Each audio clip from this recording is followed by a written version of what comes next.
মোহাম্মদ শামীম কায়সার, আপনার সিদ্ধান্ত প্রস্তাব সম্পর্কে মাননীয় মন্ত্রী যে বিবৃতি দিলেন তার প্রেক্ষিতে আপনি ইচ্ছা করলে প্রস্তাবটি প্রত্যাহার করতে পারেন।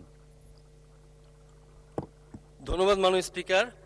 আমি আপনার মাধ্যমে অন্যান্য যে উল্লেখিত 10 জন মাননীয় সংসদ সদস্য আমার এই প্রস্তাবকে ব্যর্থহীনভাবে সমর্থন করেছেন, আমি তাদেরকে ধন্যবাদ জানাই এবং তারই ফলশ্রুতিতে আলোচনা পরবর্তী মাননীয় শিল্পমন্ত্রী মহোদয় তার যে বক্তব্যের মাধ্যমে আমরা যেটা বুঝতে পেরেছি সেটা হলো, যদিও মিডিয়াম টার্ম ইনভেস্টমেন্ট সেটাকে মাথায় রেখে যদি এই 1832 একর জায়গার মধ্যে 350-450 একর এই প্রস্তাবিত রংপুর ইপিজেডের জন্য রাখা হয়, তারপরও যা বাকি থাকবে সেটারও 70% প্ল্যান্টেশন হলেও এই সুগার মিলটিকে ইনশাল্লাহ আমরা লাভজনকের দিকে নিয়ে যেতে পারবো। সেটাকে মাথায় রেখে এবং যেহেতু এটা অন্য মিলকে এখনও খোরাক দিচ্ছে এবং এর নিজস্ব যন্ত্রপাতি আছে, মাত্র 50 থেকে 60 কোটি টাকা ব্যয় এই মিলকে পরিপূর্ণভাবে চালু করা সম্ভব। সেক্ষেত্রে শর্ট টার্ম 180 দিনের যে ফাইন্যান্সিং পরিকল্পনা তার আওতায় এনে আগামী বছর মারাইয়ের লক্ষ্যে এই বছরই সেপ্টেম্বর মাসেতে প্ল্যান্টেশন শুরু করা যায়, সে কারণে 180 দিনের আওতায় এনে এই সুগার মিল অনতি বিলম্বে চালু করার যে আশ্বাস তিনি দিয়েছেন, এই আশ্বাসের বলিয়ান হয়ে আমি আমার 32 গাইবান্ধা 4 গোবিন্দগঞ্জ আসনের সর্বস্তরের জনগণের পক্ষ থেকে এই আবেগকে ধারণ করে আমি সন্তুষ্ট হয়ে আমার এই প্রস্তাবটি আমি প্রত্যাহার করে নিচ্ছি। ধন্যবাদ মাননীয় স্পিকার। ধন্যবাদ মাননীয় সদস্য। মাননীয় সদস্যবৃন্দ, প্রস্তাব উত্থাপনকারী মাননীয় সদস্য তার প্রস্তাবটি প্রত্যাহারের ইচ্ছা ব্যক্ত করেছেন। কার্যপ্রণালী বিধির 138 বিধির 1 উপবিধি মতে প্রত্যাহারের ক্ষেত্রে সংসদের অনুমতি প্রয়োজন। আমি এখন প্রত্যাহারের প্রস্তাবটি ভোটে দিচ্ছি।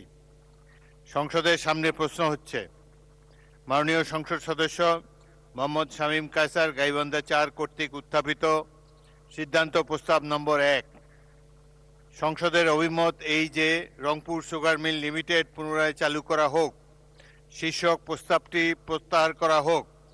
যারা এই প্রস্তাবের পক্ষে আছেন তারা হাঁ বলুন। যারা এই প্রস্তাবের বিপক্ষে আছেন তারা না বলুন। আমার মনে হয় হাঁ জয়যুক্ত হয়েছে, হাঁ জয়যুক্ত হয়েছে, হাঁ জয়যুক্ত হয়েছে। অতএব সিদ্ধান্ত প্রস্তাবটি প্রত্যাহিত হলো।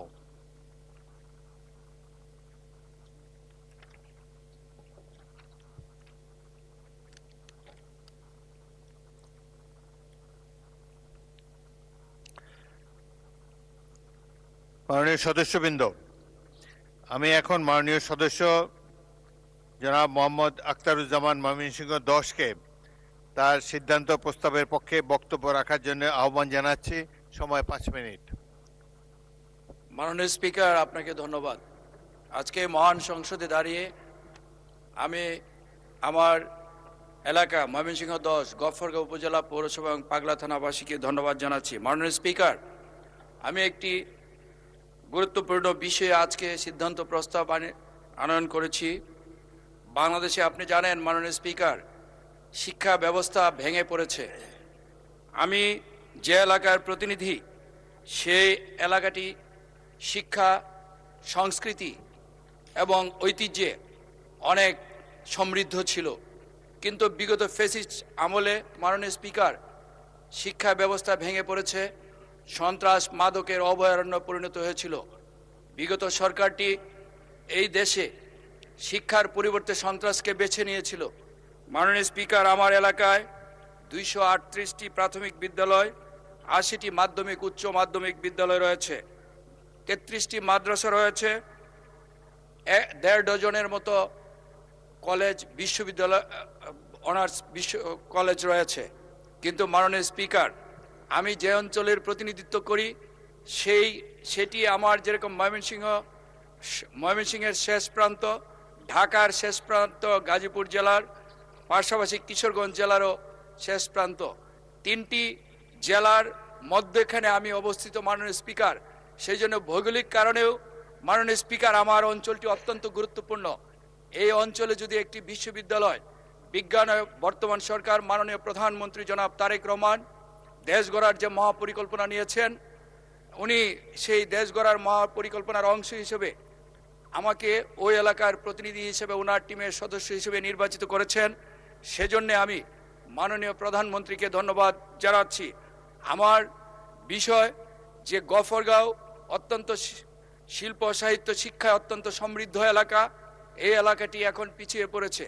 এই এলাকায় যদি একটি বিজ্ঞান এবং প্রযুক্তি বিশ্ববিদ্যালয় স্থাপন করা যায়, শুধু ময়মনসিংহ না, ঢাকার যেহেতু শেষ প্রান্ত, ঢাকা গাজীপুর জেলার শেষ প্রান্ত ঢাকা বিভাগের, তেমনি কিশোরগঞ্জ জেলারও শেষে এবং ময়মনসিংহ জেলা, তিনটি জেলার মধ্যস্থলে আমি অবস্থিত। সুতরাং এইখানে যদি একটি বিশ্ববিদ্যালয় স্থাপন করা যায় তাহলে অত্যন্ত সেই বিশ্ববিদ্যালয়টিতে আমাদের সেই অবহেলিত জনপদের মানুষ যেমনি ছাত্ররা যেরকম লেখাপড়া করতে পারবে, দূর দূরান্তে যেতে হবে না, ঠিক তেমনি পার্শ্ববর্তী জেলাগুলোরও যারা আমাদের ছাত্রছাত্রীরা আছে তারাও সেখানে পড়াশোনা করে ভবিষ্যতে এই দেশ গড়ার আমাদের মাননীয় প্রধানমন্ত্রীর যে মহাপরিকল্পনা, সেই পরিকল্পনা বাস্তবায়িত হবে এবং তারা এই দেশ গঠনে ভূমিকা রাখতে পারবেন। মাননীয় স্পিকার, আমরা দ্ব্যর্থহীনভাবে বলতে চাই, আমরা এই মাননীয় প্রধানমন্ত্রী জনাব তারেক রহমানের নেতৃত্বে কলমের কালি শুকানোর আগে মানুষের প্রত্যাশার চেয়ে বেশি অনেক কাজ করেছেন। উনি ইতিমধ্যে ফ্যামিলি কার্ড বিতরণ করেছেন, আগামী বৈশাখে কৃষক কার্ড বিতরণ করবেন, খাল খনন করবেন।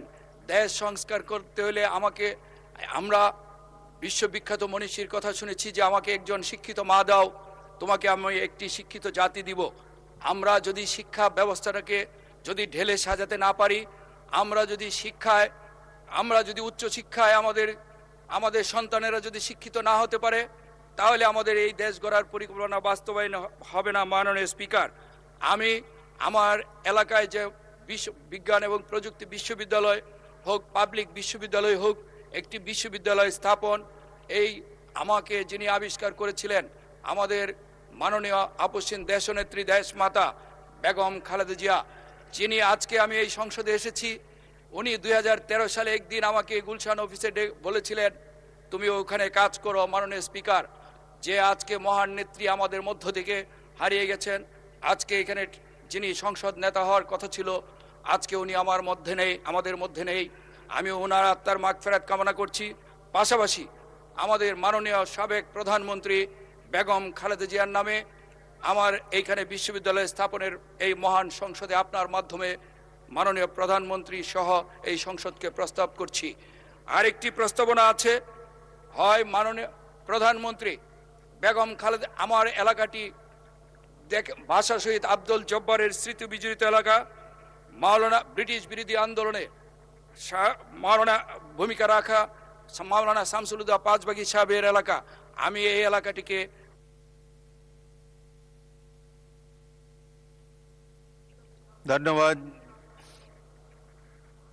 ধন্যবাদ মাননীয় সদস্য। এই সিদ্ধান্ত প্রস্তাবের উপর 10 জন মাননীয় সদস্য সংশোধনী দিয়েছেন।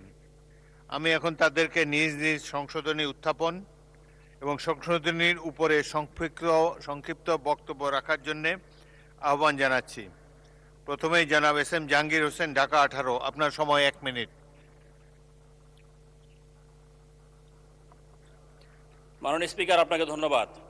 মাননীয় সংসদ সদস্য জনাব মোহাম্মদ আখতারুজ্জামান 155 ময়মনসিংহ 10 কর্তৃক উত্থাপিত সিদ্ধান্ত প্রস্তাবকে দৃঢ়ভাবে সমর্থন করছি। মাননীয় স্পিকার, আমার নির্বাচনী এলাকা ঢাকা 18 একটি ঘনবসতি ও দ্রুত বর্ধনশীল এবং কৌশলগতভাবে গুরুত্বপূর্ণ এলাকা। এখানে মধ্যবিত্ত ও নিম্ন মধ্যবিত্ত পরিবার অসংখ্য মেধাবী শিক্ষার্থী বসবাস করছে, কিন্তু দুঃখজনক হলো সত্য, এই বিপুল জনগোষ্ঠীর জন্য একটি পূর্ণাঙ্গ পাবলিক বিশ্ববিদ্যালয় নেই। মাননীয় স্পিকার, এখানে মাননীয় প্রধানমন্ত্রী আছেন। আমি বলতে চাই, বিশ্বের অন্যান্য দেশের মতো ঢাকা বিশ্ববিদ্যালয়ের একটি বর্ধিত ক্যাম্পাস পূর্বাঞ্চলে দেওয়া যায় কিনা মাননীয় শিক্ষামন্ত্রী বিবেচনা করে দেখবেন। মাননীয় স্পিকার, আপনাকে ধন্যবাদ। পরবর্তী বক্তা মোহাম্মদ এনামুল হক, চট্টগ্রাম 12, সময় 1 মিনিট। বিসমিল্লাহির রহমানির রহিম। মাননীয় স্পিকার, আপনাকে ধন্যবাদ। ময়মনসিংহ 10 আসন থেকে নির্বাচিত মাননীয় সংসদ সদস্য জনাব মোহাম্মদ আখতারুজ্জামান কর্তৃক উত্থাপিত ওয়ালিচ্ছ সিদ্ধান্ত প্রস্তাব সংসদে অভিমত এই যে ময়মনসিংহ জেলার গফরগাঁও উপজেলার একটি বিশ্ববিদ্যালয় স্থাপন করা হোক। প্রস্তাবটি সমর্থন করে আমি একটি সংশোধনী প্রদান করেছি। মাননীয় স্পিকার, উচ্চশিক্ষা, পেশাগত দক্ষতা, কর্মসংস্থান, জ্ঞান বিজ্ঞান ও গবেষণা প্রসার ঘটে উচ্চশিক্ষার মাধ্যমে কুসংস্কারমুক্ত সমাজ গঠনে ব্যক্তিত্বের বিকাশ এবং দক্ষ জনশক্তি তৈরির মাধ্যমে উচ্চশিক্ষা জাতীয় অর্থনীতিতে গুরুত্বপূর্ণ অবদান রাখতে পারে। এমনত অবস্থায় আমার প্রদত্ত সংশোধনী ময়মনসিংহ জেলার গফরগাঁও শব্দাবলীর পর চট্টগ্রাম জেলার পটিয়া উপজেলা একটি শব্দাবলী সংযোজন করিয়া আলোচ্য সিদ্ধান্ত পরবর্তী বক্তা মোহাম্মদ আব্দুল গফুর, কুষ্টিয়া 2, সময় 1 মিনিট। মাননীয় স্পিকার, আপনাকে ধন্যবাদ।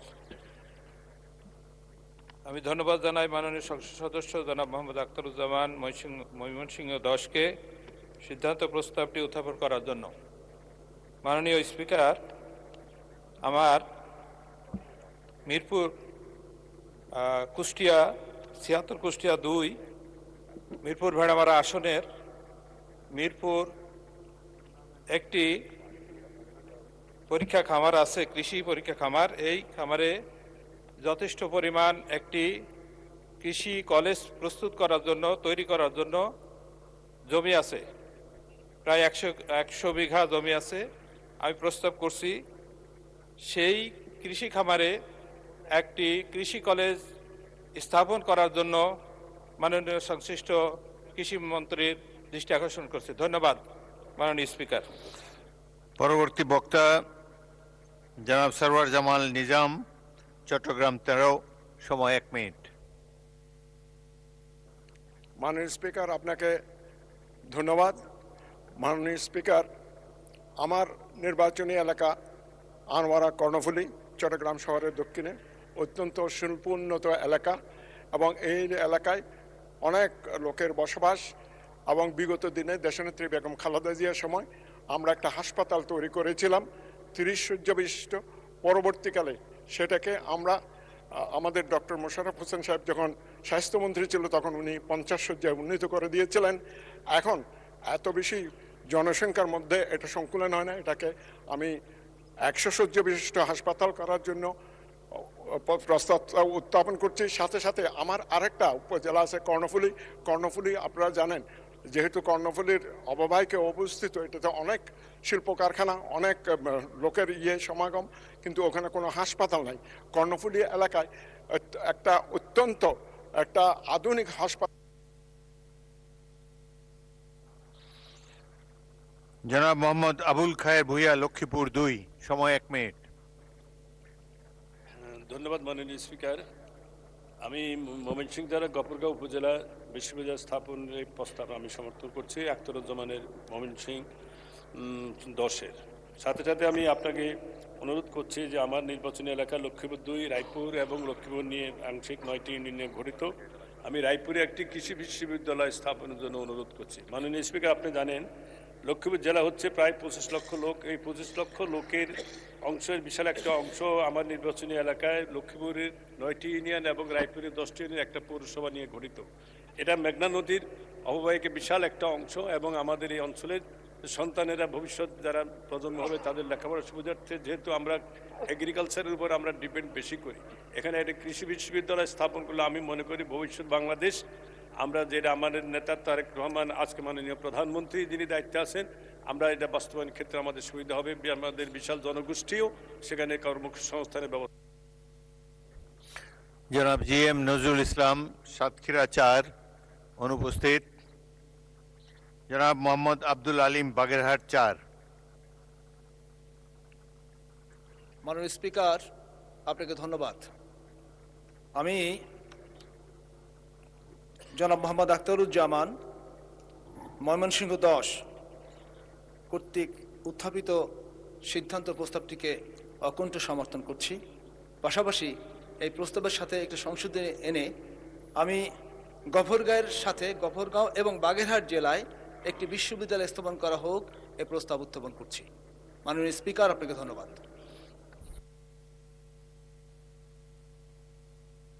পরবর্তী বক্তা মাননীয় সদস্য রুমিন ফারহানা, ব্রাহ্মণবাড়িয়া 2। মাননীয় স্পিকার, আপনাকে ধন্যবাদ।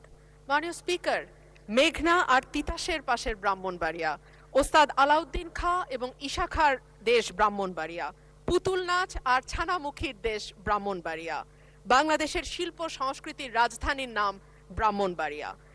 মাননীয় স্পিকার, একদিকে যেমন এখানে বাউল গান হয়, কীর্তন হয়, ওয়াজ হয়, এমন অপূর্ব ধর্ম বর্ণ সংস্কৃতির মিলন মেলা বাংলাদেশের আর কোথাও হয় কিনা আমি জানা নাই। কিন্তু মাননীয় স্পিকার, দুঃখজনক হলেও সত্য, বাংলাদেশের প্রায় প্রতিটি জেলা উপজেলায় একটা করে অন্তত বিশ্ববিদ্যালয় স্থাপিত হয়েছে গত 15 বছরে, কিন্তু ব্রাহ্মণবাড়িয়াতে এখন পর্যন্ত কোনো বিশ্ববিদ্যালয় হয়নি। মাননীয় স্পিকার, আপনার মাধ্যমে আমার সংসদের আবেদন থাকবে ব্রাহ্মণবাড়িয়া জেলায় একটা বিশ্ববিদ্যালয় স্থাপন করা হোক এবং ব্রাহ্মণবাড়িয়ায় যে 33 লক্ষ মানুষ, তাদের লেখাপড়ার অগ্রগতির জন্য একটি বিশ্ববিদ্যালয় আবশ্যক। জনাব মোহাম্মদ রাশেদুল ইসলাম রাশেদ, শেরপুর 1, সময় 1 মিনিট। মাননীয় স্পিকার, আপনাকে ধন্যবাদ। আজকে সংসদে মাননীয় সংসদ সদস্য জনাব মোহাম্মদ আখতারুজ্জামান ময়মনসিংহ 10 যে সিদ্ধান্ত প্রস্তাবটি এনেছেন তাকে সমর্থন করে আমি সংশোধনী প্রস্তাব পেশ করছি। মাননীয় স্পিকার, আপনি জানেন আমার যে জেলা শেরপুর জেলা, এই জেলার সাথে জেলা শহরের সাথে আশেপাশের মোট 17টি উপজেলা কানেক্টেড এবং এই উপজেলাকে কেন্দ্র করে বিশাল জনগোষ্ঠীর, বিশেষ করে ছাত্র সমাজের জন্য শিক্ষার সুযোগ লাভের একটি প্রয়োজনীয়তা রয়েছে। আমরা এটি নানানভাবে দীর্ঘদিনের দাবির প্রেক্ষিতে আবেদন করার পরেও কখনোই এই আবেদনটি আমাদের জন্য মঞ্জুর করা হয়নি। আপনার মাধ্যমে আমি আবেদন রাখছি শেরপুরে একটি স্বতন্ত্র পূর্ণাঙ্গ বিশ্ববিদ্যালয় স্থাপন করা হোক। এর মাধ্যমে এই এলাকার সামগ্রিক শিক্ষার মান উন্নত হবে বলে আমি আশাবাদ ব্যক্ত করছি। ধন্যবাদ মাননীয় স্পিকার আপনাকে। আপনার মাধ্যমে আমার এলাকাবাসীকেও ধন্যবাদ জানাচ্ছি। জনাব মোহাম্মদ আব্দুল্লাহ, মুন্সিগঞ্জ 1, সময় 1 মিনিট। বিসমিল্লাহির রহমানির রহিম। মাননীয় স্পিকার, আমি ময়মনসিংহ 10 সংসদ সদস্য মোহাম্মদ আখতারুজ্জামানের যে প্রশ্ন আমি একত্রতা ঘোষণা করছি এবং সাপোর্ট করছি। আমি মুন্সিগঞ্জ 1, আপনি জানেন মুন্সিগঞ্জ বিক্রমপুর, এইখানে শিক্ষার মান খুবই খারাপ। আমরা বাংলাদেশের 50% ব্যবসায়ী মুন্সিগঞ্জ বিক্রমপুরে বসবাস করে। এইখানে কোনো বিশ্ববিদ্যালয় নেই। আমাদের এইখানে স্যার জগদীশ চন্দ্র বসুর একটি কলেজ আছে, সেইখানে প্রায় 100 একরের উপরে জায়গাও আছে। এইখানে যদি একটি বিশ্ববিদ্যালয় করা হয় তাহলে এই মুন্সিগঞ্জ 1-এর প্রায় 7 লক্ষ লোকের উপকার হবে এবং আশেপাশে কনস্টিটিউশনের যদি এই সব লোক এইখানে উপকৃত হবে। তাই আমি অনুরোধ করব এইখানে একটি বিশ্ববিদ্যালয় স্থাপন করার জন্য।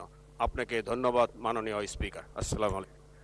মাননীয় সদস্যবৃন্দ, আমি এখন মূল সিদ্ধান্ত প্রস্তাব এবং তার উপর আনিত সংশোধনীগুলোর উপর মাননীয় শিক্ষামন্ত্রী জনাব আ.ন.ম এহসানুল হক মিলনকে তার বক্তব্য রাখার জন্য আহ্বান জানাচ্ছি। মাননীয় শিক্ষামন্ত্রী। বিসমিল্লাহির রহমানির রহিম। মাননীয় স্পিকার, মাননীয় সংসদ সদস্য কর্তৃক আয়োজিত এই বিশ্ববিদ্যালয় স্থাপনের যে প্রস্তাবটি এসছে, এটি অত্যন্ত গুরুত্বপূর্ণ প্রস্তাব।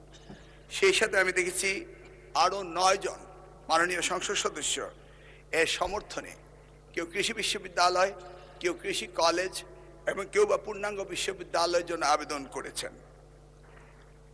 আপনি এবং আমরা সকলেই জানি বিগত সময়ে সাবেক প্রধানমন্ত্রী দেশমাতা বেগম খালেদা জিয়া শিক্ষাকে সবচেয়ে বেশি অগ্রাধিকার দিয়েছিলেন এবং আপনারা ইতিমধ্যে দেখতে পেয়েছেন যে 180 দিনের যে প্রোগ্রাম মাননীয় প্রধানমন্ত্রী দিয়েছে সেখানে তিনি শিক্ষাকে সবচেয়ে বেশি অগ্রাধিকার দিয়েছেন।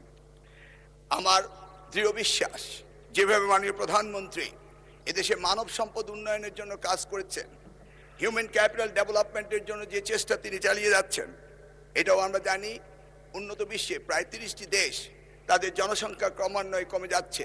More people R dyeing, less people are taking birth. In this respect মাননীয় প্রধানমন্ত্রী তিনি শিক্ষাকে গুরুত্ব দিয়ে সবচেয়ে বেশি গুরুত্ব দিয়েছেন কারিগরি শিক্ষাকে। আমি অত্যন্ত খুশি হতাম যদি আজকের মাননীয় সংসদ সদস্যগণ সাধারণ শিক্ষার চেয়ে কারিগরি শিক্ষাকে গুরুত্ব দিতেন এবং যেটাতে মানব সম্পদ উন্নত হতো এবং বিশ্বে আমরা সকলেই এই মানব সম্পদ উন্নয়ন করে আমরা এক্সপেক্টেড থেকে আমাদের রেমিটেন্স সহ বাংলাদেশের উন্নয়নের অগ্রাধিকার আমরা পেতে পারতাম। সেই জায়গাটি থেকে আমি আহ্বান জানাবো যে আপনারা আগামী দিনে স্ব স্ব এলাকায় কারিগরি শিক্ষার উপর গুরুত্ব দিয়ে আপনার প্রস্তাব আনবেন। ময়মনসিংহ 13টি উপজেলা, 11 জন মাননীয় সংসদ সদস্যের প্রায় 59 লক্ষ জনগণের অধিবাসী, তার মধ্যে নিয়ারলি 20,000 হচ্ছে নিয়ারলি 22 ইয়ার্স ওল্ড যারা ইউনিভার্সিটিগুলিতে যায়। সেই জায়গায় আমাদের কৃষি বিশ্ববিদ্যালয় রয়েছে এবং পাশাপাশি আমাদের ওখানে জামালপুর পার্শ্ববর্তী জেলায় বিজ্ঞান ও প্রযুক্তি বিশ্ববিদ্যালয় রয়েছে, একটি প্রাইভেট বিশ্ববিদ্যালয় রয়েছে ব্রহ্মপুত্র ইন্টারন্যাশনাল ইউনিভার্সিটি এবং পাশে রয়েছে নেত্রকোনা ইউনিভার্সিটি। গফরগাঁও থেকে ময়মনসিংহের দূরত্ব মাত্র 52 কিলোমিটার। অপরদিকে ত্রিশালে একটি কবি নজরুল ইসলাম বিশ্ববিদ্যালয় রয়েছে, গফরগাঁও থেকে সেই বিশ্ববিদ্যালয়টির দূরত্ব মাত্র 20 কিলোমিটার। আমরা যদি এই জিওগ্রাফিক লোকেশন এবং ডেমোগ্রাফিক লোকেশনকে আমরা সঠিকভাবে পর্যালোচনা করি তাহলে আপাতত এই গফরগাঁওতে একটি পূর্ণাঙ্গ বিশ্ববিদ্যালয় দেওয়াটা এই মুহূর্তে কতটা যুক্তিসঙ্গত সেই বিচারের দাবি আমি মাননীয় সংসদ সদস্যের উপরে রেখে দিলাম, কারণ উনার পার্শ্ববর্তী এলাকাগুলিতে রয়েছে। তিনি এটাও বলেছেন যে ঢাকা এবং ময়মনসিংহের মধ্যবর্তী স্থানে এবং খুব উল্লেখযোগ্যভাবে কমিউনিকেশন ওনার খুব ভালো ঢাকার সাথে। সেই ক্ষেত্রে তিনি আবার পুনর্বিবেচনা করতে পারেন যে তিনি কি সত্যিকার বিশ্ববিদ্যালয় স্থাপনের কথা বলবেন না কোনো কারিগরি প্রতিষ্ঠানের কথা বলবেন। আমি জাহাঙ্গীর আলম সাহেব মাননীয় সংসদ সদস্য ঢাকা, তিনি যে প্রস্তাবটি করেছেন অন্যান্য উন্নত বিশ্বে অনেক বিশ্ববিদ্যালয় বিভিন্ন রকম ক্যাম্পাস থেকে থাকে, তিনি একটি সুন্দর দাবি করেছেন যে পূর্বাঞ্চলে সরকারের জায়গা রয়েছে, সেখান থেকে জায়গা নিয়ে ঢাকা বিশ্ববিদ্যালয় ক্যাম্পাস 2 করা যায় কিনা সেই ব্যাপারে তিনি আহ্বান জানিয়েছেন। সেই বিষয়টি আমরা আগামী দিনে মন্ত্রণালয় পর্যায়ে এবং মাননীয় প্রধানমন্ত্রী পর্যায়ে আমরা আলোচনা ঢাকা ইউনিভার্সিটি থাক পূর্বাঞ্চলে জায়গা আছে, আই মিন দ্যাট। ওকে, আমার কথা বলতে ওকে। ঢাকা বিশ্ববিদ্যালয়ের দ্বিতীয় ক্যাম্পাস করলে ঢাকা বিশ্ববিদ্যালয়ে ট্রাফিক জ্যাম এবং অন্যান্য বিষয়গুলো বিবেচনায় এনে সেটি অদূর ভবিষ্যতে বিবেচনা আনা যায় কিনা সেই ব্যাপারে আমরা পর্যবেক্ষণ করে দেখব। মাননীয় স্পিকার, আমি জানি সকলেই তার স্ব এলাকায় বিশ্ববিদ্যালয় স্থাপনের জন্য আপ্রাণ চেষ্টা করে যাচ্ছেন। যেমনিভাবে মুন্সিগঞ্জের মাননীয় সংসদ সদস্য আবদুল্লাহ সাহেবও বললেন যে নদীর ওপারেই মুন্সিগঞ্জে কোনো বিশ্ববিদ্যালয়, ঠিক তেমনিভাবে রমিন ফারহানা ব্রাহ্মণবাড়িয়া মাননীয় সংসদ সদস্য তিনিও বলেছেন যে ব্রাহ্মণবাড়িয়া তো তার কোনো বিজ্ঞান প্রযুক্তি বলে কোনো বিশ্ববিদ্যালয় সেখানে নেই। আমাদের বর্তমানে 57টি পাবলিক বিশ্ববিদ্যালয় রয়েছে। আমরা আগামী দিনে উত্তরোত্তর এই বিশ্ববিদ্যালয়গুলো বৃদ্ধিকরণ এবং জনগণের চাহিদা মেটানো এবং আমরা চাই একটি শিক্ষিত জাতি গঠন করার জন্য, সেই ক্ষেত্রে আমরা আগামী দিনে এই চিন্তা ভাবনা করব। তবে এই মুহূর্তে গফরগাঁয়ে দেওয়াটা কতটা সমীচীন হবে সেই ব্যাপারে আমি মাননীয় সংসদ সদস্যকে বলবো আপনি নিজ বিবেচনায় এই দাবিটি প্রত্যাহার করার অনুরোধ করছি। ধন্যবাদ আপনাকে। মাননীয় সদস্য জনাব মোহাম্মদ আখতারুজ্জামান, আপনার সিদ্ধান্ত প্রস্তাব সম্পর্কে মাননীয় মন্ত্রী যে বিবৃতি দিলেন এই প্রেক্ষিতে আপনি ইচ্ছা করলে প্রস্তাবটি প্রত্যাহার করতে পারেন। মাননীয় স্পিকার, আপনাকে ধন্যবাদ। মাননীয় শিক্ষামন্ত্রী অত্যন্ত সুন্দরভাবে বর্ণনা করেছেন। আমি একটা জিনিস মাননীয় শিক্ষামন্ত্রী মহোদয়ের দৃষ্টি আকর্ষণ করছি। আমি ইতিমধ্যে আমার প্রস্তাবটি সংশোধন করে বিজ্ঞান এবং প্রযুক্তি বিশ্ববিদ্যালয়ের দাবি জানিয়েছি। ময়মনসিংহে কোনো বিজ্ঞান এবং প্রযুক্তি বিশ্ববিদ্যালয় নাই। মাননীয় প্রধানমন্ত্রী যে দেশ গড়ার পরিকল্পনা নিয়েছেন এবং যে আমাদের দক্ষ জনশক্তি গড়ার যে পরিকল্পনা নিয়েছেন তারই অংশ হিসেবে আমি গফরগাঁয়ে একটি বিজ্ঞান এবং প্রযুক্তি বিশ্ববিদ্যালয় স্থাপনের জন্য দাবি জানিয়েছি। আর আপনি মাননীয় শিক্ষামন্ত্রী যে বিষয়টি বলেছেন গফরগাঁও থেকে ময়মনসিংহের দূরত্ব, সেটা গফরগাঁয়ের আপনি যদি এন্ডিং থেকে বলেছেন, আপনি যদি স্টার্টিং থেকে বলেন ওই দিক দিয়ে আমাদের কাপাসিয়া, ওই দিক দিয়ে হলো হোসেনপুর, ওই পাশে নান্দাইল, এই পাশে গাজীপুর। গফরগাঁও যদি একটি উপজেলা হয়ে থাকে, কিন্তু এই গফরগাঁও সারা বাংলাদেশে না বিখ্যাত। আমি তারপরে মাননীয় শিক্ষামন্ত্রীর উনি আশ্বাস দিয়েছেন, সেই আশ্বাসের প্রেক্ষিতে আমি গফরগাঁয়ে একটি বিজ্ঞান ও প্রযুক্তি বিশ্ববিদ্যালয় স্থাপনের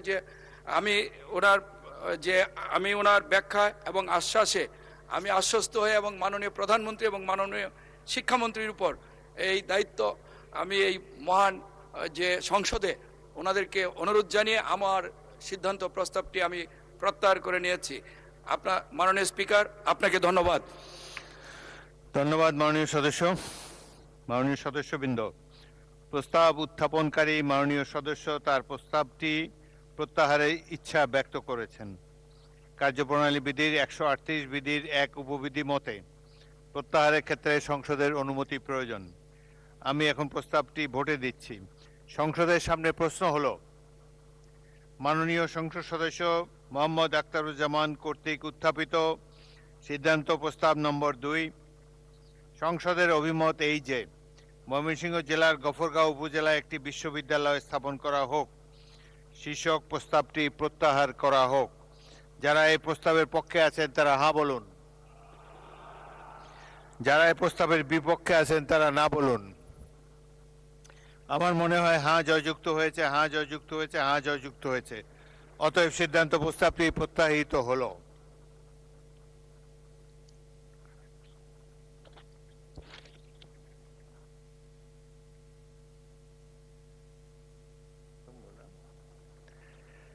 আমি এখন মাননীয় সদস্য জয়নাল আবদিন ফেনী 2 কে তার সিদ্ধান্ত প্রস্তাবের পক্ষে বক্তব্য রাখার জন্য আহ্বান জানাচ্ছি।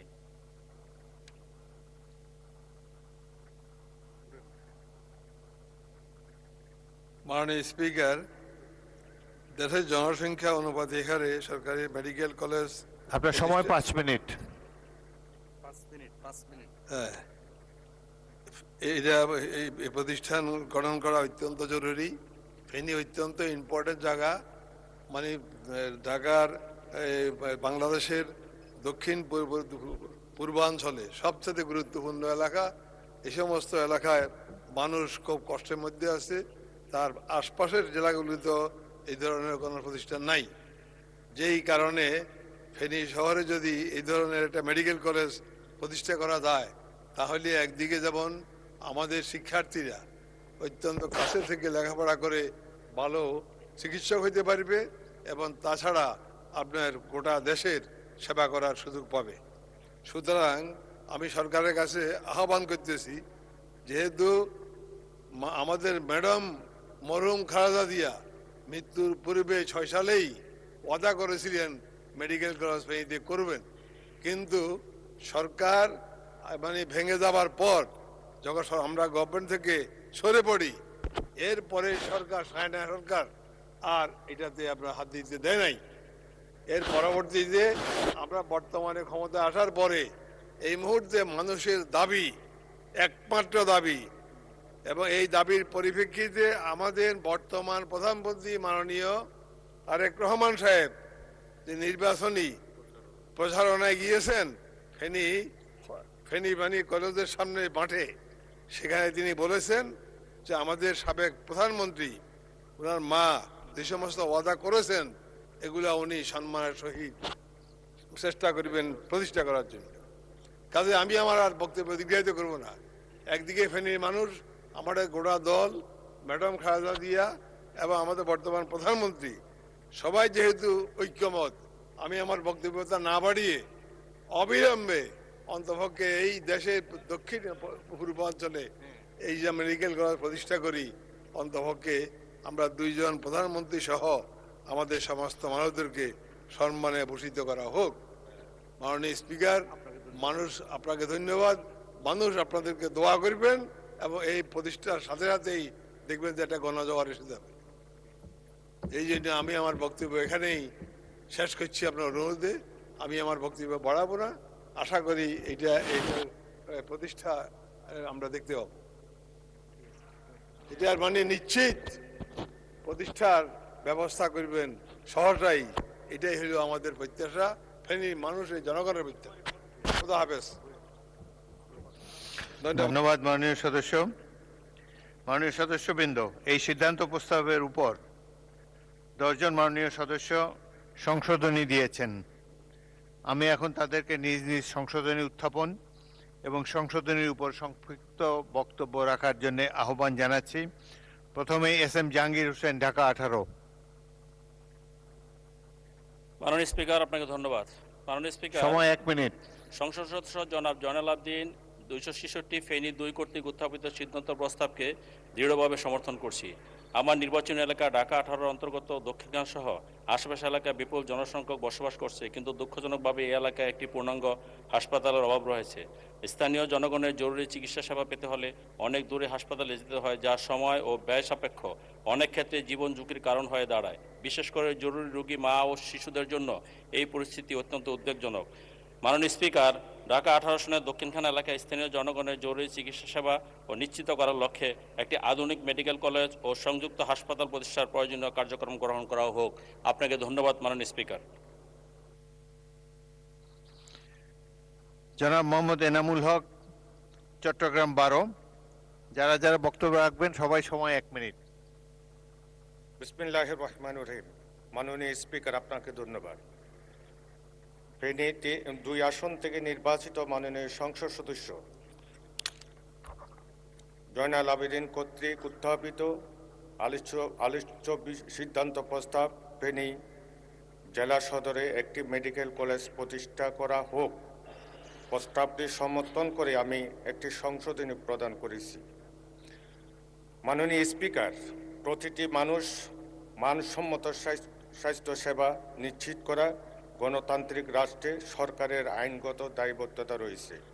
এই দায়বদ্ধতা পূর্ণাঙ্গ বাস্তবায়ন করতে হলে আরও নতুন নতুন মেডিকেল কলেজ প্রতিষ্ঠার মাধ্যমে নতুন নতুন চিকিৎসক তৈরি সহ স্বাস্থ্য সেবার সুযোগ বৃদ্ধি করা হয়। এমন অবস্থায় আলোচ্য সিদ্ধান্ত প্রস্তাবটি ফেনী জেলা সদরের শব্দাবলীর পর চট্টগ্রাম জেলার সাবেক মহকুমা জনাব মোহাম্মদ আব্দুল গফুর, কুষ্টিয়া 2। বিসমিল্লাহির রহমানির রহিম। ধন্যবাদ মাননীয় স্পিকার, আপনাকে আমি ধন্যবাদ জানাই।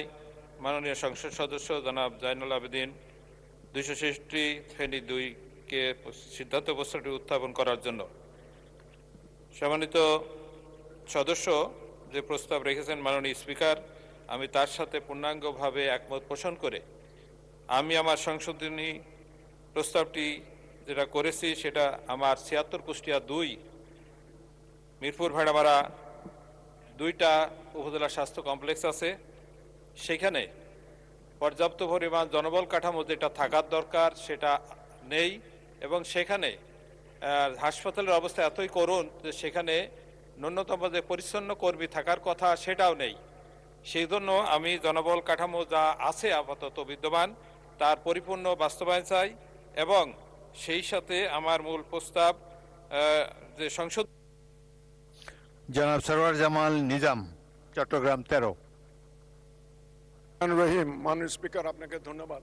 মাননীয় স্পিকার, আমার নির্বাচনী এলাকা আনোয়ারা কর্ণফুলী এবং চট্টগ্রাম শহরের দক্ষিণ পাশে প্রবেশমুখী এই 2টা উপজেলা।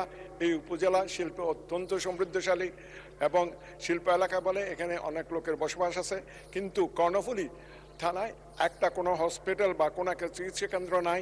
আমার নেত্রী দেশনেত্রী বেগম খালেদা জিয়ার সময় আমরা একটা জায়গা করে দিয়েছিলাম প্রায় 200 শয্যার একটা হসপিটাল করার জন্য, কিন্তু গত স্বৈরাচারী সরকারের সময় ওখানে কোনো উন্নয়ন হয় নাই। এই একটা হসপিটাল তো দূরের কথা, একটা ক্লিনিকও স্থাপিত হয় নাই। এখন আমার অনুরোধ হবে মাননীয় স্বাস্থ্যমন্ত্রীর কাছে, এই শিল্প উন্নত এলাকায় জনমানুষের বিশেষ করে মহিলাদের যে সেবা শুশ্রূষার জন্য কোনো একটা অসুস্থ হলে তারা দৌড়ে হয়তো চট্টগ্রাম শহরে মেডিকেল কলেজে যেতে হয়, যেখানে সংকুলন হয় না, জায়গার সংকুলন নাই। কিন্তু এই অত্র এলাকা। আবুল খায়ের ভূঁইয়া, লক্ষ্মীপুর 2। স্পিকার, আপনাকে ধন্যবাদ। আমি ফেনী 2 আসনের সংসদ সদস্যর সাথে যে প্রস্তাব তার সাথে একমত। পাশাপাশি আমার নিজ জেলা লক্ষ্মীপুর একটি মেডিকেল কলেজ স্থাপনের জন্য আপনার নিকট আমি 2-1টি বক্তব্য শেষ করতে চাই। আমাদের লক্ষ্মীপুরের জায়গার অভাব নাই। আমাদের বৃহত্তর শাকচুরি ইউনিয়নে বিশাল জায়গা আছে। আমরা সরকারকে জায়গা দিতে প্রস্তুত, এবং এই 25 লক্ষ লোকের যে স্বাস্থ্যসেবার জন্য একটি মেডিকেল কলেজের প্রয়োজন। বর্তমান বিশ্বায়নের স্বাস্থ্যের একটি অন্যতম উপাদান সাধারণ মানুষের বাঁচার অধিকার আছে।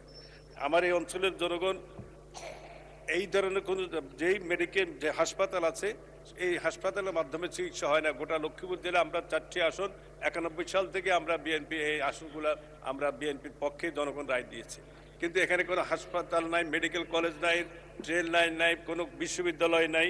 আমরা বিভিন্ন সময় বিভিন্ন চেষ্টা করছি। আমি আশা করি আপনার মাধ্যমে আমাদের এই লক্ষ্মীপুরে একটি মেডিকেল কলেজ স্থাপনের জন্য কার্যকরী ব্যবস্থা গ্রহণ করবেন আমাদের মাননীয় মোহাম্মদ আব্দুল আলিম, বাগেরহাট 4। মাননীয় স্পিকার, আপনাকে ধন্যবাদ। খাজা খানজাহান রহমতুল্লাহের স্মৃতি বিজড়িত জেলা বাগেরহাট, সমুদ্র এবং সুন্দরবন বেষ্টিত জেলা হলো বাগেরহাট।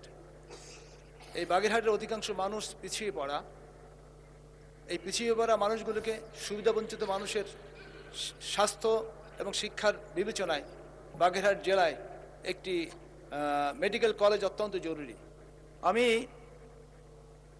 মাননীয় সংসদ সদস্য জনাব জয়নাল আবিদিন 266 ফেনী 2-এর উত্থাপিত সিদ্ধান্ত প্রস্তাবটিকে সমর্থন করছি, পাশাপাশি সংশোধনী দিয়েছি। আমার সংশোধনী হলো ফেনী জেলার পরে, ফেনী জেলা সদরের পরে বাগেরহাট জেলায় একটি মেডিকেল কলেজ প্রতিষ্ঠিত করা হোক। এই প্রস্তাবটি আমি মহান সংসদে আপনার মাধ্যমে উত্থাপন করছি। আপনাকে ধন্যবাদ মাননীয় স্পিকার। রুমিন ফারহানা, ব্রাহ্মণবাড়িয়া 2। মাননীয় স্পিকার, আপনাকে ধন্যবাদ। মাননীয় স্পিকার, আমি এই প্রস্তাবটি সমর্থন করছি এবং আমার যে সংশোধনী সেটা আমি এখানে উত্থাপন করছি। মাননীয় স্পিকার, আমাদের ব্রাহ্মণবাড়িয়ায় 33 লাখ মানুষের বাস, 9টি উপজেলা এবং 6টি সংসদীয় আসন আছে। এখানে একটি মেডিকেল কলেজ আছে বটে, কিন্তু সেটির মানের ব্যাপারে মাননীয় স্পিকার অনেক রকম প্রশ্ন আছে এবং সেই মেডিকেল কলেজের সঙ্গে যে হাসপাতালটি যুক্ত সেটি 400 শয্যা বিশিষ্ট। 33 লক্ষ মানুষ যেই জেলায় বাস করে মাননীয় স্পিকার, সেখানে 400 শয্যা নিতান্তই অপ্রতুল এবং এখানে নিয়মিত ডাক্তার পাওয়া, নিয়মিত ওষুধ পাওয়া, চিকিৎসা সেবা পাওয়া মানুষের জন্য অনেক সময় কঠিন হয়ে যায় এবং যেহেতু 9টি উপজেলা নিয়ে গঠিত মাননীয় স্পিকার, সেজন্য অনেক সময় দেখা যায় দূরবর্তী অঞ্চলের মানুষ যারা, তাদের পক্ষে হাসপাতালে এসে সব সময় চিকিৎসা নেওয়া মুশকিল হয়ে যায়। তো এই সকল দিক বিবেচনা করে হাসপাতালটির মান উন্নয়নের জন্য এবং কি করে এই হাসপাতালটিকে আরো বেশি সেবা। মোহাম্মদ রাশেদুল ইসলাম রাশেদ, শেরপুর 1। মাননীয় স্পিকার, আপনাকে ধন্যবাদ জানাচ্ছি। আপনার মাধ্যমে সিদ্ধান্ত প্রস্তাব 3 এনেছেন মাননীয় সংসদ সদস্য ফেনী 2। এই প্রস্তাবের সাথে সমর্থন করে সংশোধনী প্রস্তাব নিয়ে আসছি। আমার সংসদীয় আসন শেরপুর 1, শেরপুর জেলা সদরে আমি একটি মেডিকেল কলেজ স্থাপনের জন্য আবেদন রাখছি। বিশেষ করে আমার এলাকাটি একেবারেই পিছিয়ে পড়া একটি জনপদ। আপনি জানেন মাননীয় স্পিকার, এই এলাকায় মানুষ যেমনিভাবে দরিদ্র সীমার নিচে বসবাস করছে, ঠিক একইভাবে শিক্ষা খাতে একেবারেই খুব নাজুক পরিস্থিতি। এই পরিস্থিতিতে আমরা মনে করছি যে আমাদের শেরপুরে যদি একটি মেডিকেল কলেজ স্থাপন করা হয়, যা দীর্ঘদিনের দাবি, এবং এই দাবি যদি পূরণ করা হয় তাহলে এই এলাকার মানুষের সামগ্রিক স্বাস্থ্যসেবা একটি বিরাট বড় ভূমিকা রাখবে ইনশাআল্লাহ। সেই সাথে আমি বলবো যে শেরপুর জেলায় যে হসপিটালটি রয়েছে, সেই হসপিটালটিতে বিগত দীর্ঘদিন যাবৎ ডাক্তার সংকট লেগেই রয়েছে। এই সংকট মোকাবেলায়ও মেডিকেল কলেজ একটি গুরুত্বপূর্ণ ভূমিকা রাখবে। প্রায় 15 লক্ষ মানুষের শেরপুর জেলায় আমরা এই মেডিকেল কলেজ স্থাপনে আপনার সহযোগিতা চাচ্ছি। ধন্যবাদ মাননীয় স্পিকার। জনাব মোহাম্মদ আব্দুল্লাহ, মুন্সিগঞ্জ 1। মাননীয় স্পিকার, আপনাকে ধন্যবাদ। মাননীয় সংসদ সদস্যর প্রস্তাব আমি সমর্থন করলাম এবং আপনি জানেন মুন্সিগঞ্জ তথা ঢাকার খুব সন্নিকটে আমার মুন্সিগঞ্জ 1 আসন, একদিকে ধলেশ্বরী নদী আর একদিকে পদ্মা নদীর মাঝখানে। আপনিও এইখান দিয়ে যাতায়াত করেন মাননীয় স্পিকার। আমি আশা করব এই ঢাকার নিকটে থাকা অবস্থায় আমরা মেডিকেল তথা স্বাস্থ্যের জন্য খুবই গুরুত্বপূর্ণ এলাকা মনে করি। তাই আমি মাননীয় প্রধানমন্ত্রীর দৃষ্টি আকর্ষণ করছি, যদি এই এলাকায় একটি হসপিটাল স্থাপন করা হয়, শুধু মুন্সিগঞ্জ না মাননীয় স্পিকার, তথা এই ফরিদপুর, খুলনা এমনকি বরিশালেরও উপকার হবে। তাই আমি আশা করব মাননীয় মিনিস্টার যদি এইখানে একটি হসপিটাল স্থাপন করেন তাহলে বিশেষভাবে মুন্সিগঞ্জ। মাননীয় সদস্যবৃন্দ, আমি এখন মূল সিদ্ধান্ত প্রস্তাব এবং তার উপর আনিত সংশোধনীগুলোর উপর মাননীয় স্বাস্থ্য ও পরিবার কল্যাণ মন্ত্রী জনাব সর্দার মোহাম্মদ সাখাওয়াত হোসেনকে তার বক্তব্য রাখার জন্য আহ্বান জানাচ্ছি। মাননীয় স্বাস্থ্য ও পরিবার কল্যাণ মন্ত্রী। বিসমিল্লাহির রহমানির রহিম। জনাব স্পিকার, আপনার মাধ্যমে আমি মাননীয় সংসদ সদস্য জনাব জয়নাল আবেদিন মহোদয়কে ফেনী জেলা সদরে একটি মেডিকেল কলেজ প্রতিষ্ঠা করার প্রস্তাব উত্থাপন করার জন্য আন্তরিক ধন্যবাদ জানাচ্ছি। মাননীয় স্পিকার, বর্তমান সরকার স্বাস্থ্যসেবা এবং মানসম্মত চিকিৎসা নিশ্চিতের লক্ষ্যে বদ্ধপরিকর এবং প্রাণপণ চেষ্টা করে যাচ্ছে। এই লক্ষ্যে মাননীয় প্রধানমন্ত্রীর দূরদর্শী নেতৃত্বে স্বাস্থ্য ও পরিবার কল্যাণ মন্ত্রণালয় ব্যাপক কর্মপরিকল্পনা গ্রহণ করেছে। এই পর্যায়ে মাননীয় সংসদ সদস্য জনাব জয়নাল আবেদিনের প্রস্তাবের জবাবে মহান জাতীয় সংসদের মাধ্যমে জানাতে চাই যে নতুন সরকারি মেডিকেল কলেজ স্থাপনের ক্ষেত্রে অবকাঠামো নির্মাণ, উপযুক্ত শিক্ষক পদায়ন, যন্ত্রপাতি সংস্থানের বিষয়াবলী নিশ্চিত করা অতীব গুরুত্বপূর্ণ। এ সকল প্রস্তুতি ব্যতিরেকে নতুন মেডিকেল কলেজ স্থাপন যুক্তিযুক্ত নয়। এ কারণে যথাযথ প্রস্তুতি নিয়েই দেশের চাহিদার সাথে সঙ্গতি রেখে নতুন মেডিকেল কলেজ স্থাপনের বিষয়টি বিবেচনা করা হয়ে থাকে। মাননীয় স্পিকার, মাননীয় সংসদ সদস্য ওনার বক্তব্য উল্লেখ করেছেন ফেনীর আশেপাশে কোনো জেলাগুলিতে এ ধরনের কোনো প্রতিষ্ঠান নেই বা প্রস্তাব নেই। আমি আমার মাননীয় সংসদ সদস্যের অবগতির জন্য জানাচ্ছি যে মাননীয় স্পিকার, আমাদের বাংলাদেশে বর্তমানে 8টি নতুন মেডিকেল কলেজ স্থাপনের প্রস্তাব প্রক্রিয়াধীন। তার মধ্যে মুন্সিগঞ্জে একটি, ব্রাহ্মণবাড়িয়া, ঠাকুরগাঁও, নাটোর ও নরসিংদী প্রত্যেকটিতে একটি, ভোলা, শেরপুর এবং লক্ষ্মীপুরে একটি মেডিকেল কলেজ স্থাপনের প্রস্তাব বিবেচনাধীন এবং প্রক্রিয়াধীন। মাননীয় সংসদ সদস্য, Lakshmipur I think it is very near to Feni. যাই হোক, মাননীয় স্পিকার, আমাদের সাবেক প্রধানমন্ত্রী আমাদের মা বেগম খালেদা জিয়ার শ্বশুর বাড়ি, পিতার বাড়ি সেখানে। আমাদের বর্তমান প্রধানমন্ত্রী নানির বাড়ি সেটা।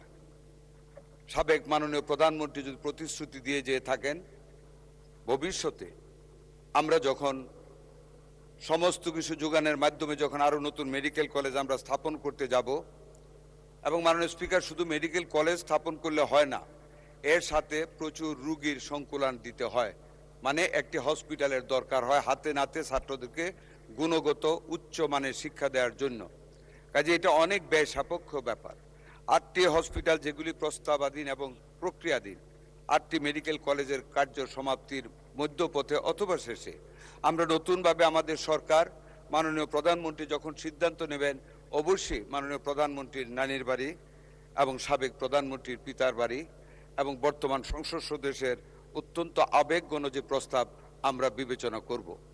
আমি আমার এই বক্তব্যের প্রেক্ষিতে মাননীয় সংসদ সদস্যকে আমি ভবিষ্যতে এটাকে আমরা বিবেচনা করব এই আশ্বাস দিয়ে এই প্রস্তাবটিকে প্রত্যাহার করার জন্য সবিনয় অনুরোধ জানাচ্ছি। মাননীয় স্পিকার, আপনাকে অনেক অনেক ধন্যবাদ। মাননীয় সদস্য জনাব জয়নুল আবেদিন, আপনার সিদ্ধান্ত প্রস্তাব সম্পর্কে মাননীয় মন্ত্রী যে বিবৃতি দিলেন তার প্রেক্ষিতে আপনি ইচ্ছা করলে প্রস্তাবটি প্রত্যাহার করতে পারেন।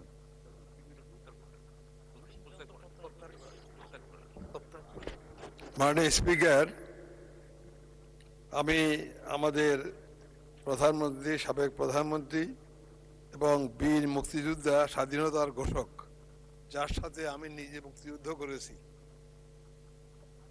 তাদের পক্ষ থেকে যদি আমার স্পিকার এই কথা বলেন এই প্রস্তাবটা প্রত্যাহার করার জন্য, তাহলে আমি আইনগতভাবে সম্মান করার জন্য আপনাকে আমি আশা করি আমাদের ফেনীর মানুষ শেষ পর্যন্ত দেশের লোক খুশি হবে, এই জাতীয় কাজ করার জন্য উদাত্ত আহ্বান জানিয়ে আমি আমার প্রস্তাবটা প্রত্যাহার করলাম।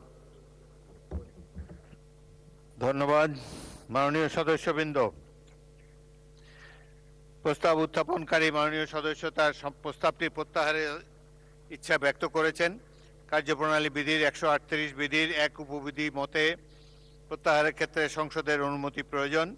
এখন আমি প্রত্যাহারের প্রস্তাবটি ভোটে দিচ্ছি। সংসদের সামনে প্রশ্ন হলো, মাননীয় সদস্য জনাব জয়নুল আবেদিন কর্তৃক উত্থাপিত সিদ্ধান্ত প্রস্তাব নম্বর 3 সংসদের অভিমত এই যে ফেনী জেলা সদরে একটি মেডিকেল কলেজ প্রতিষ্ঠা করা হোক শীর্ষক এই শীর্ষক প্রস্তাবটি প্রত্যাহার করা হোক। যারা এই প্রস্তাবের পক্ষে আছেন তারা হ্যাঁ বলুন, যারা এই প্রস্তাবের বিপক্ষে আছেন তারা না বলুন। আমার মনে হয় হ্যাঁ জয়যুক্ত হয়েছে, হ্যাঁ জয়যুক্ত হয়েছে, হ্যাঁ জয়যুক্ত হয়েছে। অতএব সিদ্ধান্ত প্রস্তাবটি প্রত্যাহিত হলো। মাননীয় সদস্যবৃন্দ,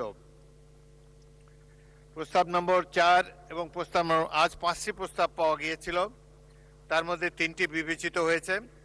জনাব আজহারুল ইসলাম মান্নান নারায়ণগঞ্জ 3 এবং জনাব মাজেদুর রহমান গাইবান্ধা 1, এই দুজন মাননীয় সদস্যের প্রস্তাবটি আজ বিবেচনা করা গেল না। প্রস্তাবগুলো উত্থাপিত হলো এবং এই দুটি প্রস্তাবের উপরে পরবর্তী দিবসে বেসরকারি সদস্য দিবসে আলোচনা অনুষ্ঠিত হবে।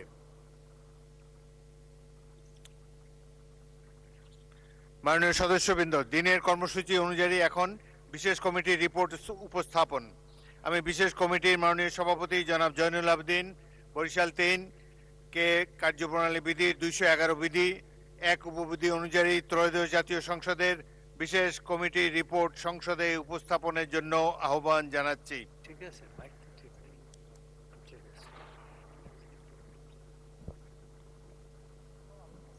বিসমিল্লাহির রহমানির রহিম। মাননীয় স্পিকার, আপনাকে ধন্যবাদ। আপনাকে ধন্যবাদ জানিয়ে আমি আজকে বলতে চাই যে এই বিশেষ কমিটির সভাপতি হিসাবে আজ এই মহান জাতীয় সংসদের অধিবেশনে বিশেষ কমিটির রিপোর্ট পেশ করার জন্য আমি আপনার অনুমতি প্রার্থনা করছি। আপনি ইতিমধ্যেই অনুমতি দিয়েছেন মাননীয় স্পিকার। প্রথমে আমি গভীর শ্রদ্ধা, কৃতজ্ঞতা এবং শোকাভিভূত হৃদয় স্মরণ করছি মহান স্বাধীনতার ঘোষক, বহুদলীয় গণতন্ত্রের প্রবর্তক শহীদ রাষ্ট্রপতি জিয়াউর রহমানকে। মহান আল্লাহ রাব্বুল আলামিনের দরবারে তার বিদেহী আত্মার মাগফিরাত কামনা করছি। তার বর্ণাঢ্য কর্মজীবনের প্রতি গভীর শ্রদ্ধা জ্ঞাপন করছি। তিনি এই জাতির গণতান্ত্রিক অভিযাত্রায় এক অবিস্মরণীয় নাম। তিনি এই বাংলাদেশের গণতন্ত্রের অভিযাত্রা শুরু করেছেন। একই সঙ্গে গভীর শোক ও শ্রদ্ধার সঙ্গে স্মরণ করছি সাবেক প্রধানমন্ত্রী, আপসীর নেত্রী, গণতন্ত্র পুনরুদ্ধারের নেত্রী, আমাদের এদেশের গণমানুষের আপসীর নেত্রী বেগম খালেদা জিয়ার আত্মার প্রতি শ্রদ্ধা নিবেদন করছি এবং তার বিদায়ী আত্মা আল্লাহ তাআলা তাকে ব্যস্ত নসিব করুক এই কামনা করছি। একই সঙ্গে আমি এই মহান জাতীয় সংসদে আন্তরিক ধন্যবাদ এবং গভীর কৃতজ্ঞতা জ্ঞাপন করছি মাননীয় প্রধানমন্ত্রী,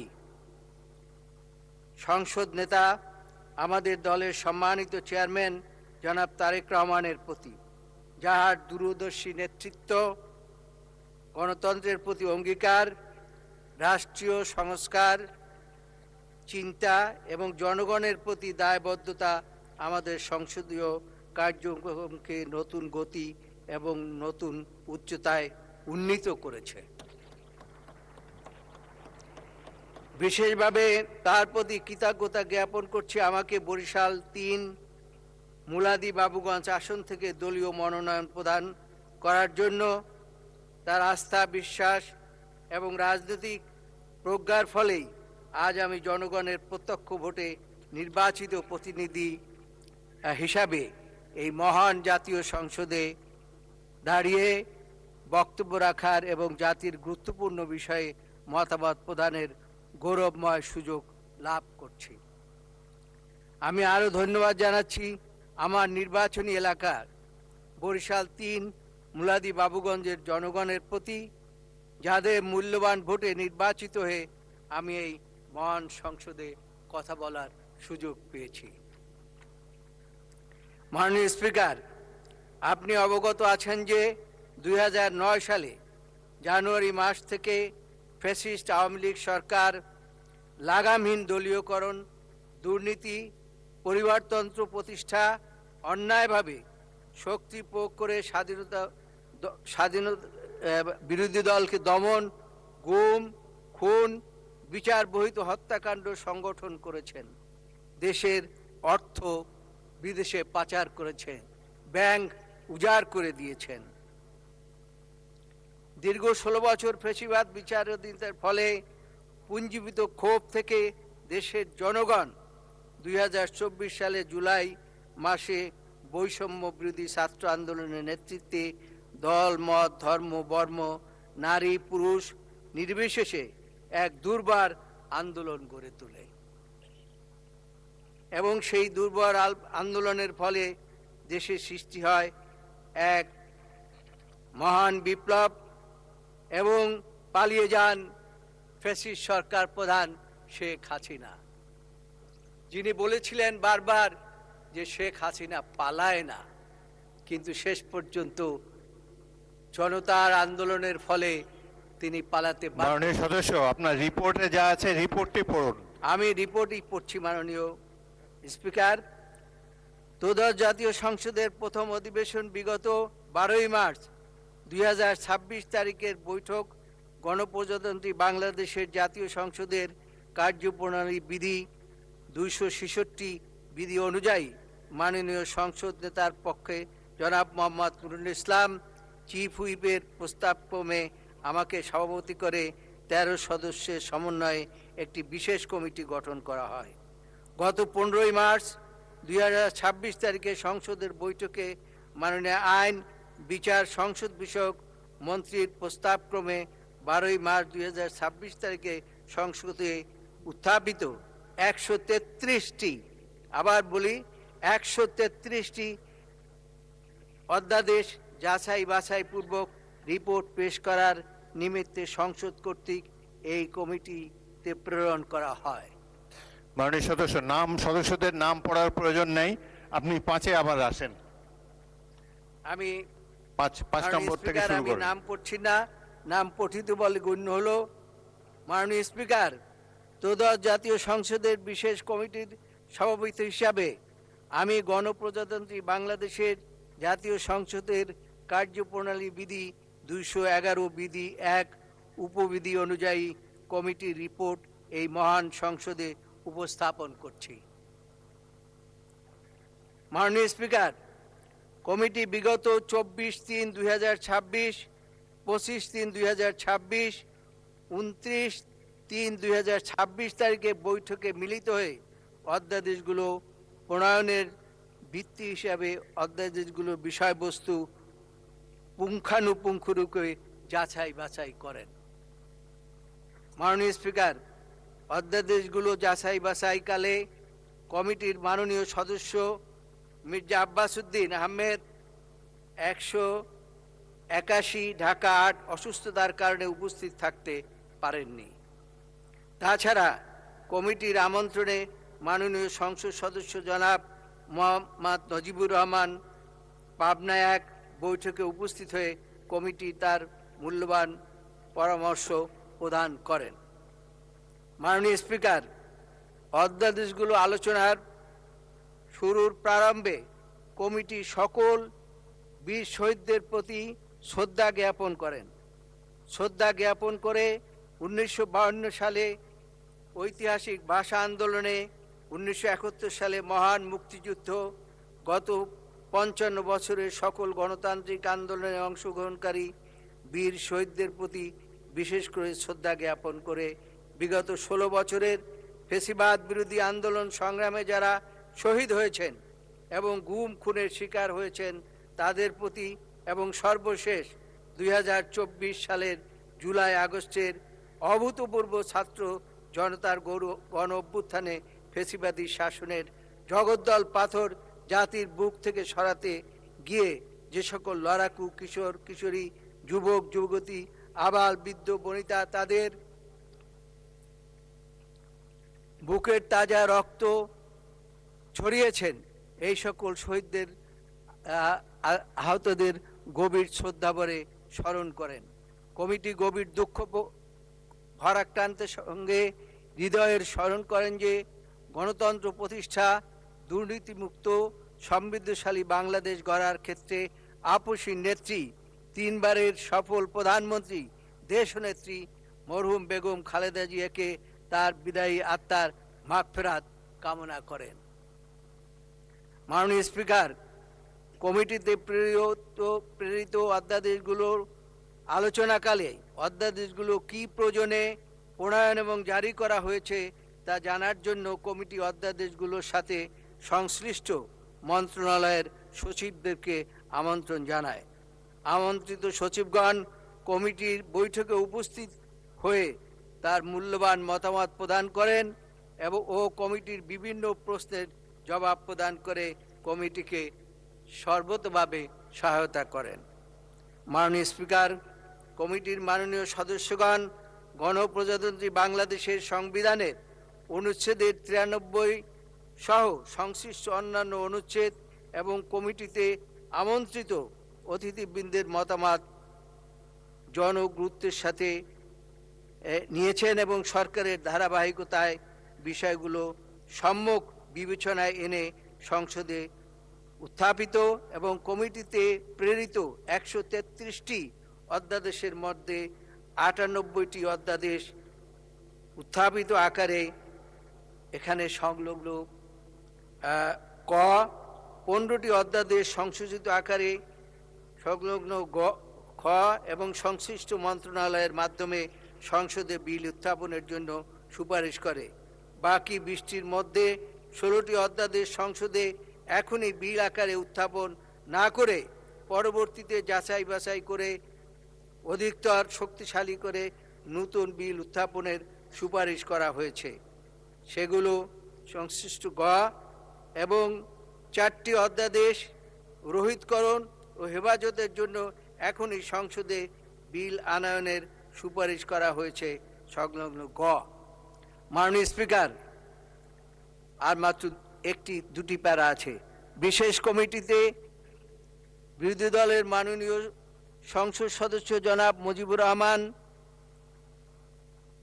রাজশাহী 1 জনাব মোহাম্মদ রফিকুল ইসলাম খান, সিরাজগঞ্জ 4 জনাব GM নজরুল ইসলাম, সাতক্ষীরা 4 সংলগ্ন ক উল্লিখিত 5টি অধ্যাদেশ, সেখানে একটু কারেকশন আছে দ্বিতীয় প্যারাগ্রাফে, এখানে 5টি অধ্যাদেশ সংলগ্ন খ উল্লিখিত 2টি অধ্যাদেশ, এখানে একটু কারেকশন আছে। এটি অধ্যাদেশ সংলাপ গ উল্লিখিত 11টি অধ্যাদেশ এবং সংলগ্ন গয়ে উল্লিখিত 3টি অধ্যাদেশ উপর নোট অফ ডিসেন্ট দিয়েছেন। মাননীয় সদস্যদের নোট অফ ডিসেন্টগুলো রিপোর্টের সাথে পেশ করা গেল। মাননীয় স্পিকার, বৈঠকে উপস্থিত থেকে কমিটির রিপোর্ট প্রণয়নের সহায়তা প্রদান করার জন্য এই কমিটির মাননীয় সদস্য বৃন্দদেরকে, বিশেষ করে স্বরাষ্ট্রমন্ত্রী, আমাদের চিফ হুইপ এবং মাননীয় আইনমন্ত্রী সহ সকল সদস্যদেরকে আমি আন্তরিক ধন্যবাদ জ্ঞাপন করছি। এছাড়া মন্ত্রণালয়ের সচিবদেরকে উপস্থিত থাকার জন্য এবং তাদের মূল্যবান মতামত প্রদানের জন্য তাদেরকেও ধন্যবাদ জানাচ্ছি। মাননীয় স্পিকার, এখানে একটি রিপোর্ট রয়েছে। এই রিপোর্টটি যেহেতু অনেক বড়, সেজন্য আমি মনে করি এই রিপোর্টটি পঠিত বলে গণ্য করা হোক। ধন্যবাদ মাননীয় সদস্য। রিপোর্টের বাকি অংশ পঠিত বলে গণ্য করা হলো। রিপোর্টটি সংসদে উত্থাপিত হলো। মাননীয় সদস্যবৃন্দ, দিনের কর্মসূচি অনুসারে দিনের সম্পূরক কার্যসূচি অনুযায়ী এখন কমিটি গঠন। মাননীয় সদস্যবৃন্দ, আমি এখন গণপ্রজাতন্ত্রী বাংলাদেশের সংবিধানের 76 অনুচ্ছেদ অনুযায়ী জাতীয় সংসদের কার্যপ্রণালী বিধির 257 বিধি অনুসারে 258 এবং 262 বিধিতে বর্ণিত কমিটির কাজ ও কমিটির দায়িত্ব পালনের জন্য নিম্নলিখিত সংসদ সদস্যদের সমন্বয়ে ত্রয়োদশ জাতীয় সংসদের লাইব্রেরি কমিটি মনোনয়ন দেওয়া হলো। সদস্যগণের নাম: 1 নম্বর ডেপুটি স্পিকার সভাপতি, 2 জনাব আশরাফুদ্দিন নিজান লক্ষ্মীপুর 4 সদস্য, ডাক্তার মোহাম্মদ মাহবুবুর রহমান ময়মনসিংহ 7 সদস্য, নায়াব ইউসুফ আহমদ ফরিদপুর 3 সদস্য, মীর আহমদ বিন কাশেম ঢাকা 14 সদস্য, সাইদ আল নোমান চট্টগ্রাম 10 সদস্য, এবিএম মোশাররফ হোসেন পটুয়াখালী 4 সদস্য, হুমাম কাদের চৌধুরী চট্টগ্রাম 7 সদস্য, মোহাম্মদ নাজিবুর রহমান পাবনা 1 সদস্য, জনাব আক্তার হোসেন 22 রংপুর 4 সদস্য।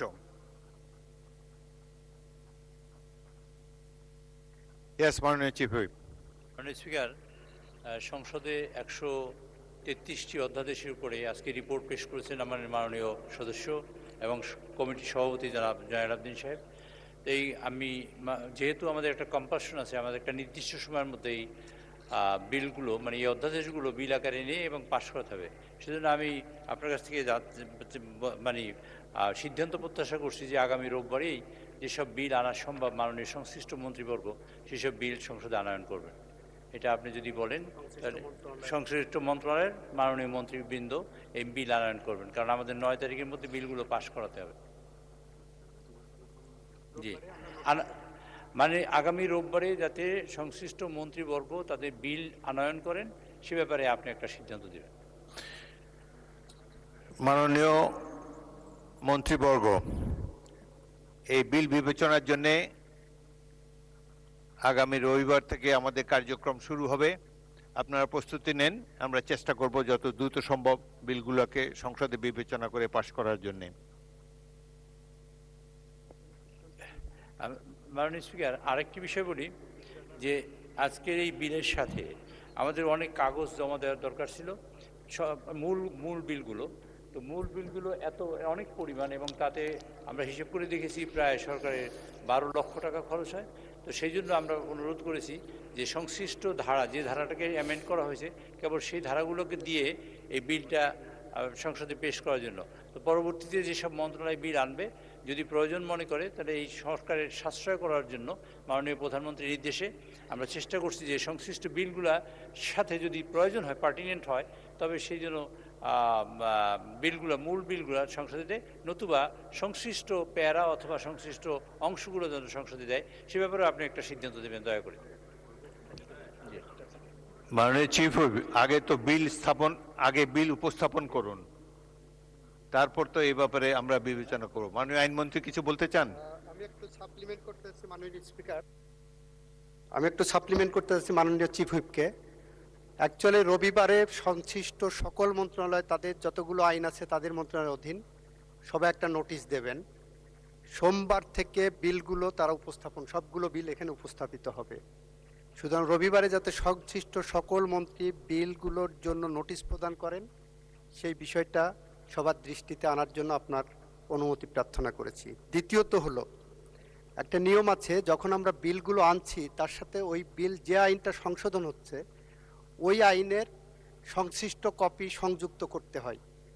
সেই সংশ্লিষ্ট কপিগুলো সংযুক্ত করতে গেলে আমাদের 12 লক্ষ টাকার, শুধু একমাত্র সিপিসির জন্যই লাগতেছে 7 লক্ষ টাকা আমাদের ফটোকপির জন্য খরচ করতে হবে। সেইটা বাঁচানোর জন্য আমরা ওখানে বলেছি যে সংশ্লিষ্ট আইন ওয়েবসাইটে দেওয়া আছে আইন মন্ত্রণালয়ের বাংলাদেশ লতে, সবাই ওয়েবসাইটে ক্লিক করলেই সেটা পেয়ে যাবেন, বাংলাদেশ কোডে ক্লিক করলে পেয়ে যাবেন। এভাবে আমরা 12 লক্ষ টাকা সেভ করতে পারবো। সেই কারণে সবাইকে ওয়েবসাইট অ্যাক্সেস রাখার জন্য অনুরোধ করেছি। আপনাকে ধন্যবাদ মাননীয় স্পিকার। মাননীয় আইনমন্ত্রী, আমার মনে হয় পুরো বিল যদি আপনারা দিতে এই মুহূর্তে সময় যথেষ্ট না থাকে, আপনারা একটা কম্পারেটিভ স্টেটমেন্ট দেন, আগে কি ছিল আইন আর কি সংশোধন আপনারা আনতে চান, এই ধরনের একটা স্টেটমেন্ট দিলে সদস্যদের জন্য বিবেচনা করতে সুবিধা হবে বলে আমি মনে করি। মাননীয় স্পিকার, আমরা পুরো বিল আনছি, কিন্তু বিলের সাথে পূর্ববর্তী আইনের ফটোকপি দিতে গেলে 12 লক্ষ টাকা লাগবে। এখানে পূর্ববর্তী আইনটা আমরা ওয়েবসাইটের থেকে নিতে বলেছি, আর পুরো বিলটা আমরা দেব। আর আমরা কম্পারেটিভ স্টাডি যেভাবে আপনি বলেছেন ওইভাবে আমরা দেব।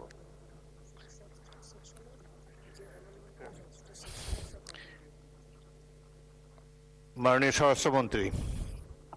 মাননীয় স্পিকার, নোটিশ দেওয়ার প্রস্তাবটা আমি আইনমন্ত্রীকে অনুরোধ করছিলাম যে আপনাকে স্মরণ করিয়ে দেয়। এখানে 133টি অধ্যাদেশের বিষয়ে যতগুলো মন্ত্রণালয় জড়িত আছে তালিকাটা আপনার কাছে নিশ্চয়ই আছে। সব মন্ত্রণালয় লেজিসলেটিভ ড্রাফটিং উইনে এখনো পর্যন্ত বিলগুলো জমা দেয় নাই, আইনমন্ত্রী ভালো জান।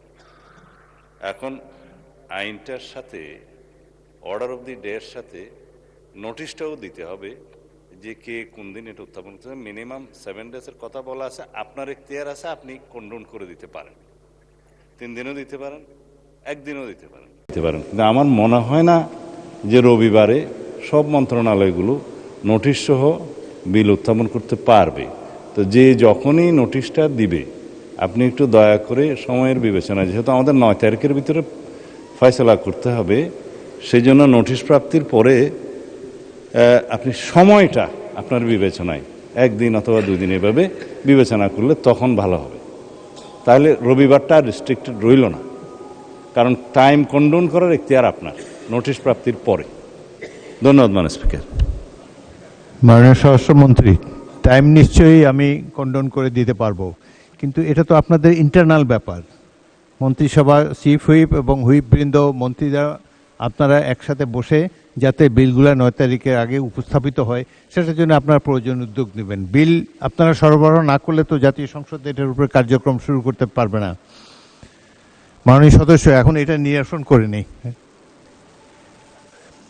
আপনারা 9 তারিখে সাবমিট করেন বিল, পুরনো বিল দেওয়ার প্রয়োজন নাই যেটা আইনমন্ত্রী বলেছেন, কিন্তু রেলিভেন্ট পোর্শন কি অ্যামেন্ডমেন্ট সেটা একটা স্টেটমেন্ট আপনারা দেবেন, তারপরে সময় আমি কন্ডোন করে দেব যাতে দ্রুত এটা বিবেচনা করা যায়, এবং বাকি যা ইন্টারনাল এক্সারসাইজ আপনাদের মন্ত্রিসভা সেটা আপনারা করেন। আইনমন্ত্রী বলবেন। আপনাকে অসংখ্য ধন্যবাদ মাননীয় স্পিকার, আপনি যথার্থই বলেছেন। ধন্যবাদ। দিনের কার্যসূচি অনুসারে মহামান্য রাষ্ট্রপতির ভাষণ সম্পর্কে আনিত ধন্যবাদ প্রস্তাবের উপর আলোচনা স্থগিত রাখা হলো।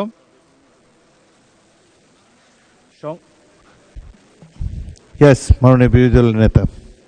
ধন্যবাদ মাননীয় স্পিকার।